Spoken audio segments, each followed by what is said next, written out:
आजा आजा आजा आजा।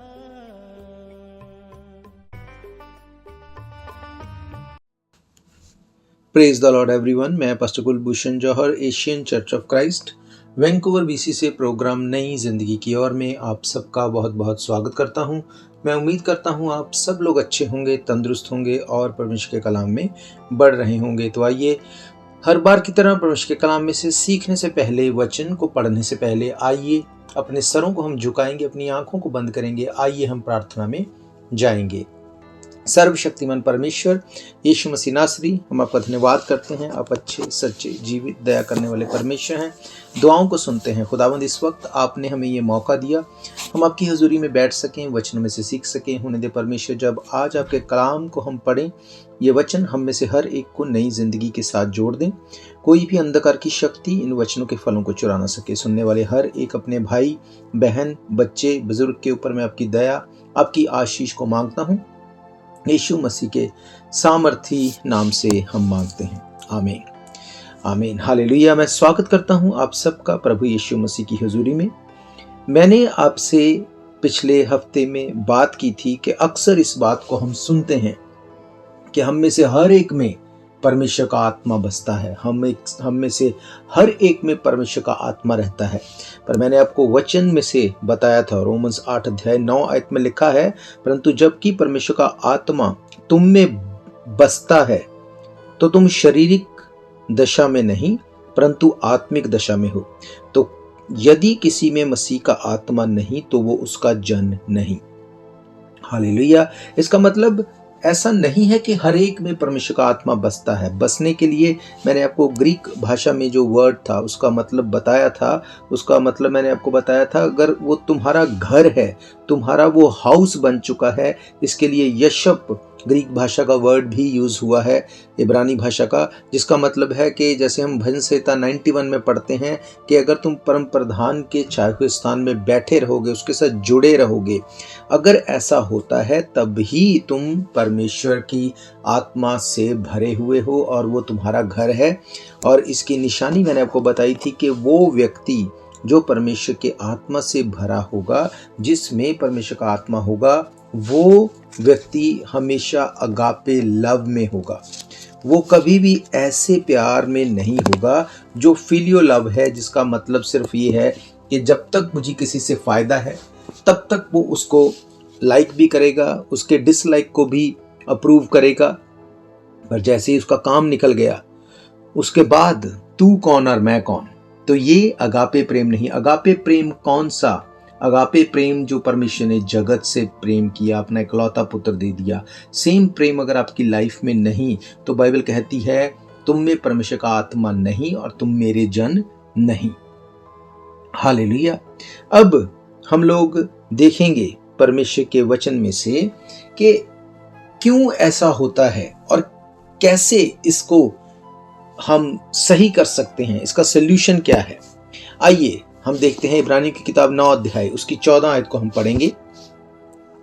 यहां पे इस तरह से लिखा, मसीह का लहू जिसने अपने आप को सनातन आत्मा के द्वारा परमेश्वर के सामने निर्दोष चढ़ाया, ताकि तुम्हारे विवेक को यानी कॉन्शियस को, मन को मरे हुए कामों से वो क्यों शुद्ध नहीं करेगा, ताकि तुम जीवित परमेश्वर की सेवा करो। हालेलुया। अब इस बात को सब जानते हैं कि यीशु मसीह हमारे लिए मर गए, गाड़े गए, तीसरे दिन मुर्दों में से जी उठे। अब बाइबल कहती है वही प्रभु यीशु मसीह का आत्मा जिसने मसीह यीशु को मरे हुओं में से जिलाया, लिखा है तो मसीह का लहू जिसने अपने आप को सनातन आत्मा के द्वारा परमेश्वर के सामने निर्दोष चढ़ाया। अगर यीशु मसीह जिसको उसने मरे हुए में से जी उठाया, जिसने अपने आत्मा के द्वारा परमेश्वर के सामने उस अपने आप को निर्दोष उस लहू को चढ़ाया, वो तुम्हारे विवेक को यानी तुम्हारे कॉन्शियस को, तुम्हारे मन को वो मरे हुए कामों से क्यों शुद्ध ना करेगा, ताकि तुम परमेश्वर की सेवा करो। इसका मतलब एक ही वो चीज है जो परमेश्वर के आत्मा को आप में बसने से रोकती है। वो चीज है मरे हुए काम जो हैं वो आपके विवेक को मार डालते हैं।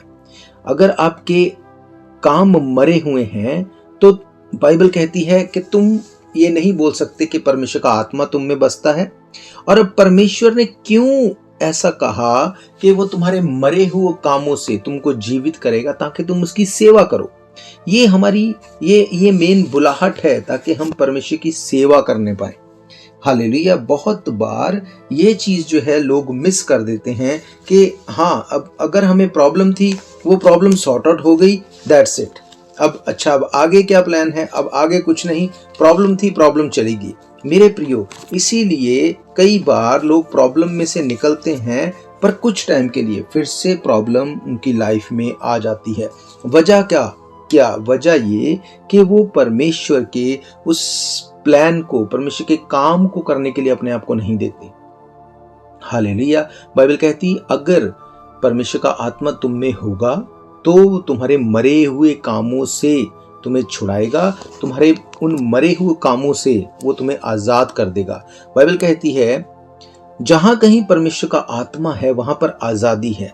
अब हम देखेंगे मरे हुए कामों के बारे में जब लिखा तो कौन से ऐसे काम हैं जो मरे हुए हैं, ऐसे कौन से काम हैं जिनके बारे में बाइबल कहती है कि ये मरे हुए काम हैं। आइए हम देखते हैं गलेशियंस की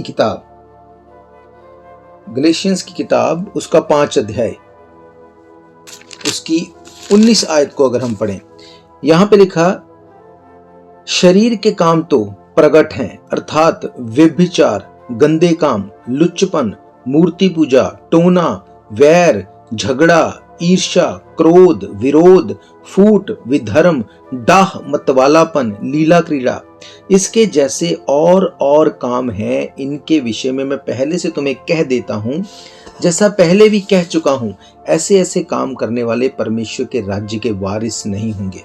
सेम वही बात कि अगर हमें लगता है परमेश्वर का आत्मा हम में है और हम स्वर्ग में जा रहे हैं, हम बहुत अच्छी पोजीशन में हैं, बाइबल कहती है तुम्हारे मरे हुए काम तुम्हें स्वर्ग में नहीं लेके जाएंगे। इसलिए हमें प्रभु यीशु मसीह का लहू चाहिए। पर प्रभु यीशु मसीह के लहू को लेने के बाद अगर मरे हुए कामों से हम नहीं छूटते, हम कहते हैं हम फेथ करते हैं परमेश्वर पर हमारे काम मरे हुए हैं। कौन से मरे हुए काम? मैंने आपको पढ़ाया, व्यभिचार, गंदे काम, लुच्चपन, मूर्ति पूजा, टोना, वैर, झगड़ा, ईर्ष्या, क्रोध, विरोध, फूट, लंबी लिस्ट वहां पर है। अब हो सकता है आप बोलें मैं तो अडल्ट्री नहीं करता, मैं तो कोई लुच्चपन नहीं करता, मैं तो कोई मूर्ति पूजा नहीं करता, मैं तो बिल्कुल किसी से जेलसी नहीं करता। बाइबल कहती है अगर तुम क्रोध करते हो, झगड़ा करते हो, अगर तुम शराब पीते हो, अगर तुम नशे करते हो, तो बाकी के काम तुम्हारी लाइफ में अपने आप एंटर हो जाते हैं और ये इक्वल हैं। अगर तुम ऐसा करते हो, बाइबल में बिल्कुल साफ लिखा है ऐसे काम करने वाले परमेश्वर के राज्य के वारिस नहीं होंगे। हालेलुया। मन को बहलाने के लिए आप कुछ भी सोचते रहें कि अच्छा वो तो बहुत बड़ा नशेड़ी है जी, वो तो बहुत बड़ा व्यभिचारी है जी, मैं उसके जैसा नहीं, मैं तो सिर्फ झूठ ही बोलता हूँ, कभी कभी थोड़ी चोरी कर लेता हूँ, मैं कोई उसकी तरह से किसी का खून थोड़ी ना करने वाला हूँ। आप दूसरे की बड़ी प्रॉब्लम को रख के अपनी छोटी प्रॉब्लम को उसके सामने खुद की आंखों में तो जस्टिफाई हो सकते हैं, पर बाइबल ऐसा नहीं कहती। बाइबल कहती है ये जो लंबी लिस्ट मैंने आपको पढ़ाई, बाइबल कहती ये सब काम जो हैं, अगर इन कामों को आप करते हैं तो ये निशानी है इस बात की कि आप में परमेश्वर का आत्मा नहीं बसता। और अगर आप में परमेश्वर का आत्मा नहीं बसता, बाइबल कहती तुम मेरे जन नहीं हो। इसीलिए बाइबल कहती बहुत से लोग आके मुझे कहेंगे हमने तेरे नाम से बड़े बड़े काम किए, हमने बहुत भविष्यवाणियां की, बहुत दुष्ट आत्माओं को निकाला, बहुत कुछ किया। आज लोग बोलते हैं हम बड़े अच्छे काम कर रहे हैं, हम ये एनजीओ चला रहे हैं, हम वो कर रहे हैं, हमने ये की, बहुत कुछ कहेंगे लोग। पर बाइबल निशानी बताती है अगर तुम में पवित्र आत्मा है, अगर तुम में परमेश्वर का आत्मा है तो तुम पवित्र आत्मा से भरे हुए होगे और जितने मरे हुए काम हैं वो तुम्हारी जिंदगी का हिस्सा नहीं होगा। शायद इस चीज को सुन के लोगों को बुरा लगेगा कि झूठ बोलने का क्या है, झूठ बोलना तो एक सिंपल सी कॉमन सी बात है, दुनिया बोलती है, उसमें क्या हो गया। किसी को झूठ बोल के अगर किसी का फायदा हो जाए तो वो झूठ सही है। मेरे प्रियो, बाइबल ऐसा नहीं कहती, बाइबल ऐसा नहीं बताती। झूठ झूठ है, चाहे वो छोटा है चाहे वो बड़ा है, किसी के फायदे के लिए किसी के नुकसान के लिए, नो मैटर व्हाट। और साथ के साथ बाइबल ये भी बताती है कि झूठ, जेलसी, ईर्ष्या, ये सब अगर आपकी लाइफ में है तो अगर आप बोलें कि मैं व्यभिचार तो नहीं करता, मैं लुच्चपन तो नहीं करता, मूर्ति पूजा तो नहीं करता, पर जो आप कर रहे हैं वो उसी के बराबर है। उसमें कुछ भी ऐसा नहीं कि आप बोलें कि ये छोटा है या ये बड़ा है। अगर किसी को जहर दिया जाए तो अगर उसको आप बोलें कि मैंने थोड़ा जहर दे दिया तो क्या वो नहीं मरेगा? या आप बोले मैंने ज्यादा दे दिया तो क्या वो नहीं मरेगा? असर सेम होगा। शायद जिसको थोड़ा दिया तो वो थोड़े टाइम बाद उसका असर होगा, पर होगा जरूर। मेरे प्रियो, अगर किसी को थोड़ा थोड़ा जहर आप रोज देंगे, ऐसा नहीं कि उसको वो असर नहीं करेगा, एक टाइम आएगा वो इफेक्ट करेगा। एक ज्यादा जहर दे देंगे वो एकदम से करेगा, पर इफेक्ट उसका वही होगा। बाइबल कहती है कि अगर तुम में मसीह का आत्मा है तो तुम इन मरे हुए कामों से अलग रहोगे। हालेलुया। इसी की 16 आयत में लिखा, मैं तुमसे कहता हूं आत्मा के अनुसार चलो तो तुम शरीर की लालसाओं को किसी रीति से भी पूरा ना करोगे, क्योंकि शरीर आत्मा के विरोध में और आत्मा शरीर के विरोध में लालसा करता है, वे एक दूसरे के विरोधी हैं, इसलिए जो तुम करना चाहते हो वो ना करने पाओ। और यदि तुम आत्मा के चलाए चलते हो तो व्यवस्था के अधीन नहीं रहे। हालेलुया। मेरे प्रियो, बाइबल ये बताती है कि अगर तुम में मसीह का आत्मा है, अगर तुम में पवित्र आत्मा है, तो तुम्हारे काम मरे हुए नहीं होंगे। इसीलिए यीशु मसीह ने कहा, लोग तुम्हारे फलों से यानी कामों से पहचान लेंगे कि एक्चुअली में तुम कौन हो। एक्चुअली में तुम कौन हो लोग ये जान लेंगे।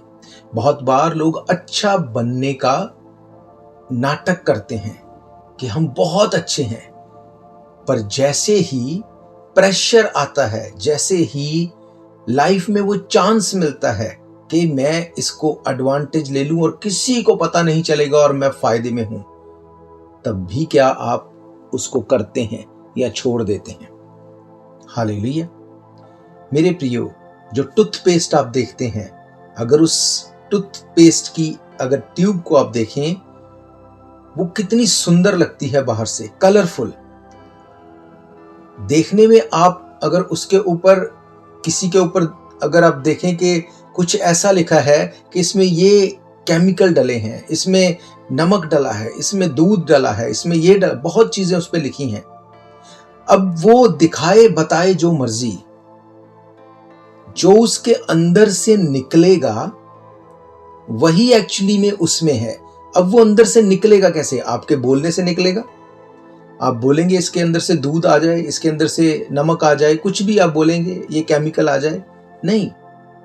वो कितना भी बोले मेरे अंदर ये है, मेरे अंदर ये है, जैसे ही आपका प्रेशर उसके ऊपर पड़ेगा, जैसे ही आप उसको दबाएंगे, उसके अंदर सिर्फ एकदम से क्या निकलेगा? टूथपेस्ट। क्योंकि एक्चुअली उसके अंदर टूथपेस्ट ही है।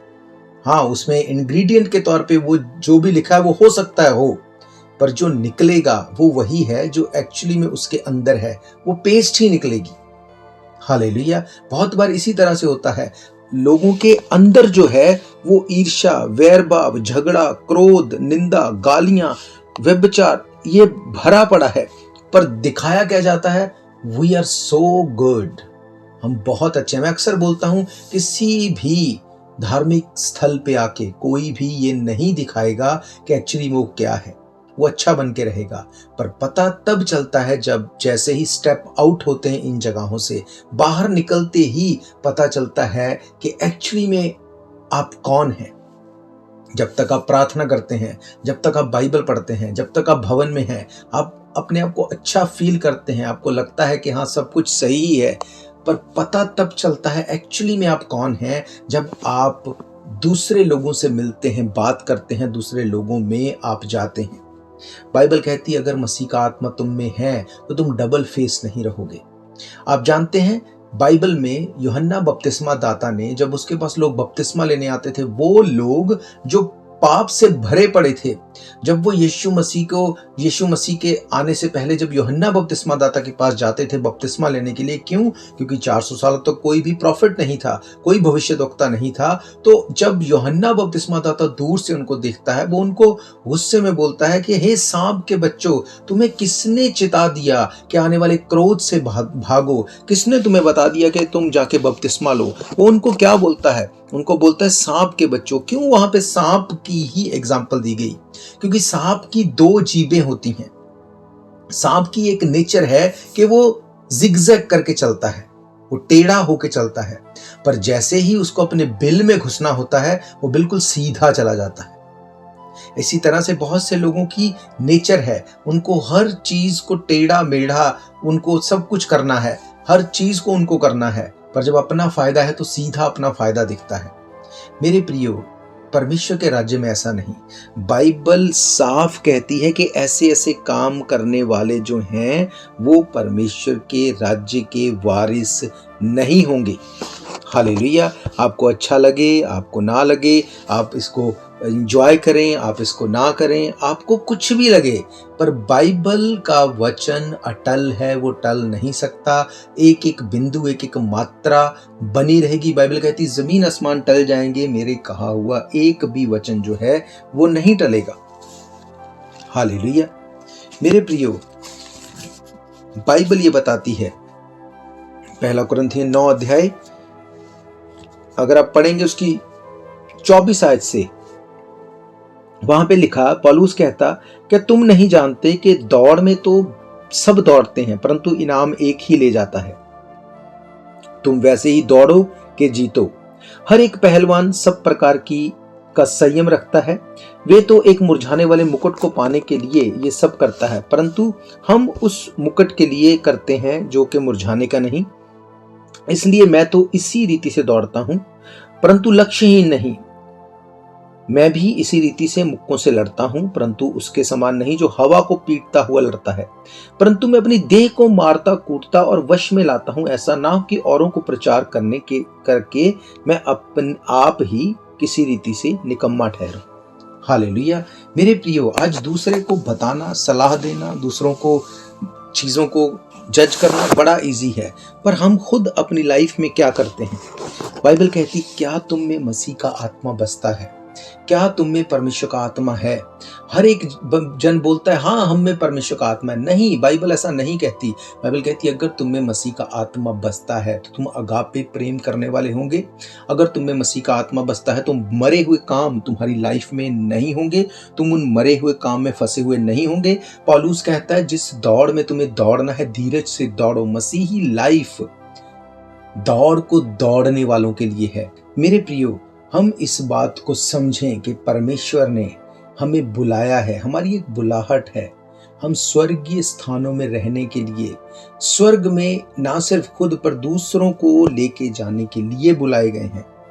अब हमने ये देख लिया कि क्यों ऐसा होता है, क्यों परमेश्वर की ये देह जो है, जो परमेश्वर चाहता है उसका मंदिर हो, क्यों इसमें परमेश्वर नहीं रहने पाता? क्योंकि मरे हुए काम नहीं निकलते। ये जितनी लिस्ट मैंने आपको पढ़ाई ये लाइफ से डिस्कनेक्ट नहीं होती, इसलिए ये वो वजह है कि परमेश्वर का ये मंदिर खराब और करप्ट होता है। अब बाइबल क्या कहती है, कैसे इस चीज को इसमें से निकला जा सकता है, कैसे इसमें से छूटा जा सकता है? क्योंकि अगर हम कहें कि अपने आप से ये हो जाएगा, अपने आप से कुछ भी नहीं होगा। बाइबल में एक भी जगह ऐसी नहीं जहां पे आपको लगे कि कहीं पे ये लिखा है कि आप कुछ मत करो और सब कुछ अपने आप हो जाएगा। ऐसा कहीं नहीं लिखा। अब कैसे इसको फिक्स करना है हम लोग देखेंगे। पहला तिमोथियस उसका 4 अध्याय उसकी 6 आयत से लिखा, यदि तू भाइयों को इन बातों की तू सुधि दिलाएगा, तू दिलाता रहेगा, तो मसीह यीशु का अच्छा सेवक ठहरेगा। हालेलुया। बाइबल कहती है कि तुझे लोगों को ये बताना पड़ेगा, तुझे लोगों को ये सुधि दिलानी पड़ेगी ताकि तू परमेश्वर का अच्छा सेवक ठहरे और विश्वास और उस अच्छे उपदेश की बातों से जो तू मानता आया है तेरा पालन पोषण होता रहेगा। पर अशुद्ध और बूढ़ियों की सी कहानियों से अलग रह, भक्ति की साधना कर, क्योंकि देह की साधना से कम लाभ होता है, परंतु भक्ति सब बातों के लिए लाभदायक है, क्योंकि इस समय के और आने वाले जीवन की भी प्रतिज्ञा इसी के लिए है। हालेलुया। मेरे प्रियो, बाइबल ये बताती है कि हमें परमेश्वर के वचन के ऊपर ना सिर्फ मेडिटेट करना है, ना सिर्फ परमेश्वर में बने रहना है, पर दूसरों के लिए एग्जाम्पल बनना है। जिसको वो बोलता है तू मानता आया है, उसका पालन पोषण होता रहेगा अगर तू उस पे बना रहेगा।